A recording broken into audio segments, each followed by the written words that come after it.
naasito wala ku dhawahay waxa weeyeen adana soo tahay wadankan ay ku noolahay aynu joogno waxa ka dhacday ciidan wadan oo national day si qurux badan ayuu dhacday waxaana filayaa in caalamka oo dhan laga daawaday jaaliyada Soomaaliland iyo jaaliyada Soomaaliya iyo dhammaan carabta iyo adduunka oo dhan si fiican bay u qayb galeen madaxda qaranka ee wadankuna dhammaan aad iyo aad bay ugu maxaan Soomaalida iyo dadka Soomaaliland ka soo galay si fiican oo qurux badan ayay u dhacday sanadkan aad iyo aad u cusub badan حمزة إبراهيم والأركيني حتى هو لقى داوني يوتيوب ده حتى فيديو قروي كسب بحين يضو علن كسومالان مجال القدر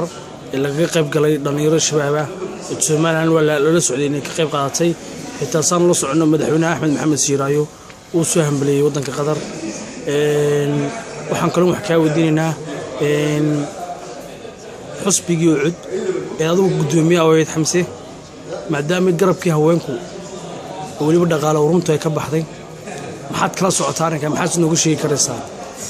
waa runta cadaan waxa weeyaan xisbiyadu waxay gaadhay waqtigii kala guurka ee loo kala guuriyay xisaabta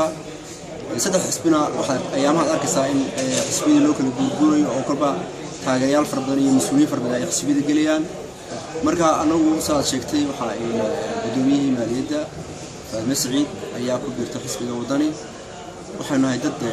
dimuqraadiyiin xisbiyada wax loo sameeyo dimuqraadiyad qofka bilaadna hadda xisbi عليه xisbigii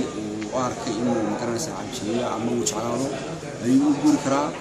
Faadma Saciid waxa weeye Soomaaliland darada waa hablaha ugu muhiimsan qaranka Soomaaliland marka xisbigii ay gashaa anagu xalaaliyo wax dhibaato oo maadaama ay